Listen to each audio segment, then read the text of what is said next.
Welcome back to another episode of Rock Boys Football Dill. I think most of the country had their eyeballs on Georgia, Kentucky going down to the wire.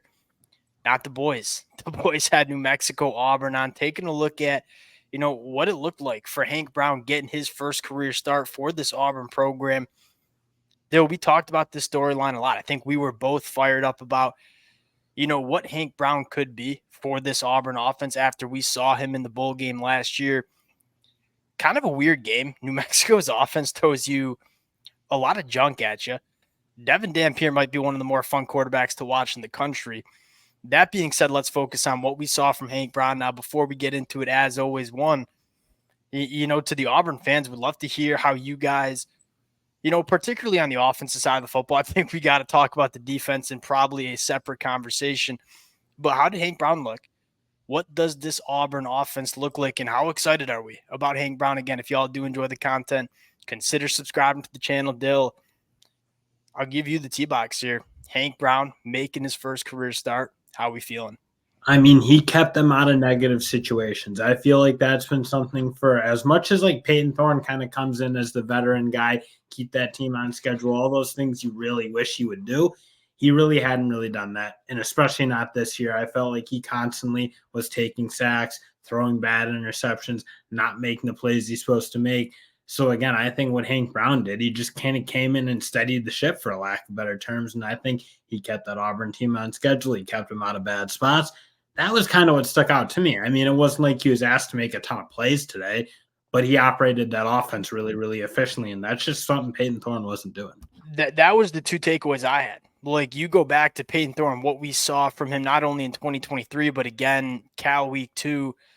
Like, Hank Brown looks like the veteran quarterback. If you were to just show me the film of Hank Brown and Peyton Thorne, not tell me how old either of these quarterbacks are, I would have told you Hank Brown is probably the veteran quarterback. No, he's a redshirt freshman, but like you kind of said, he manages this offense exceptionally well. And yeah, he wasn't asked to do a ton, right? 17 to 25, 235, 4 touchdowns, 0 interceptions. But you can see the arm talent. Like, you can see why Hugh Freeze wanted him at Liberty. You can see why Hugh Freeze brought him to Auburn with him. He's a big body, can spray the football wherever you want him to get it. And like you said, keeping the ball out of harm's way. Dill, here's something that, again, it was kind of like a sleepy, weird game feeling. Hank Brown's possessions to start the game: touchdown, touchdown, field goal, 1 3-and-out punt, fumble, touchdown, touchdown, touchdown. They pretty much scored touchdowns every single drive Hank Brown had.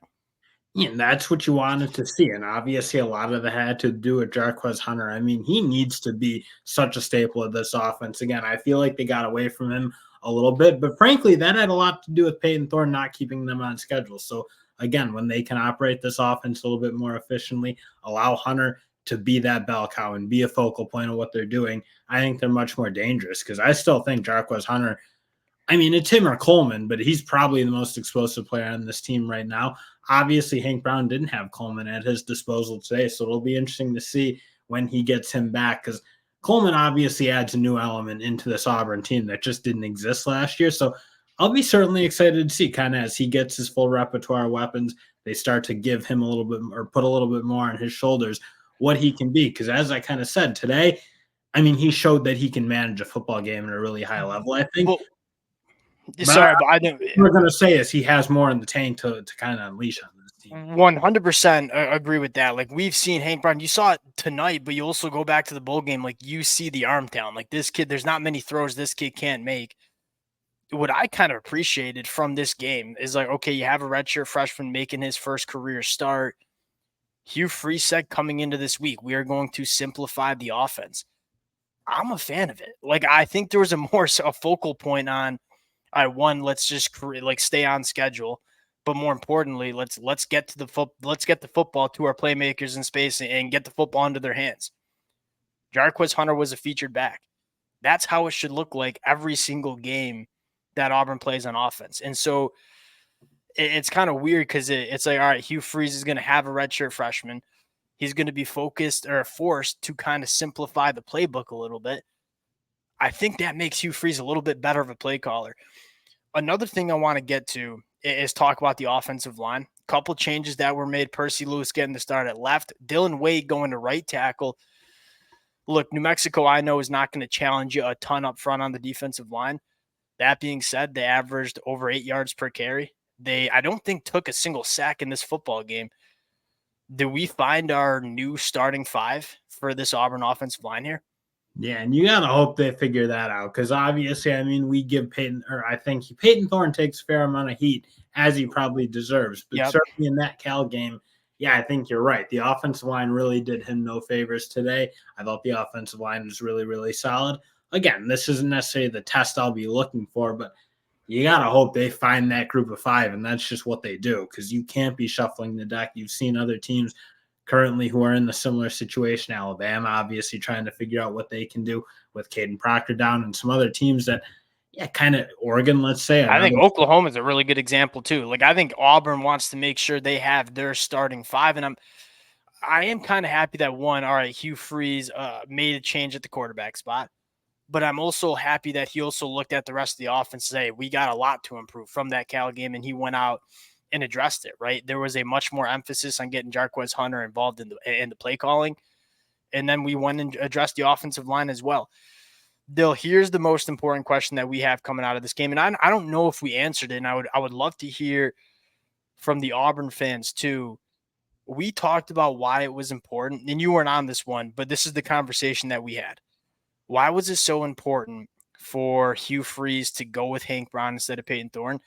What I thought was the most important is, hey, you want to know if you have a guy in 2025. Like, we've always talked about this in the offseason. Yeah, we think Auburn can win a lot of football games in 2024, but you know this team's going to be a hell of a lot better in 2025.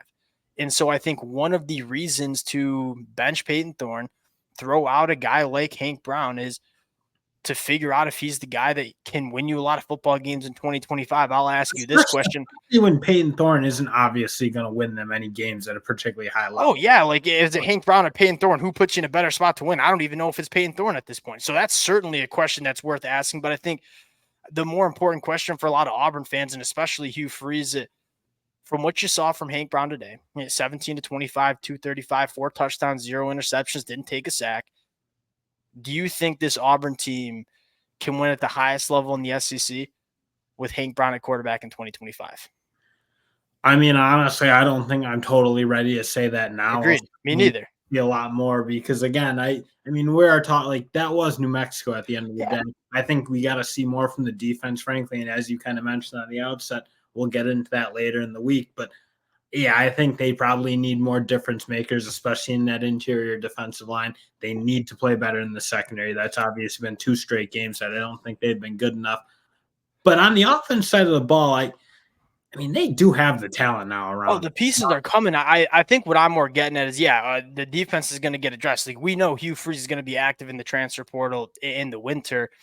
What I was more trying to get at is, if you're Hugh Freeze and you're looking at, all right, are we going to go to the transfer portal market and grab a quarterback in the offseason? I think part of the reason you start Hank Brown is to kind of know if you need to go to the transfer portal.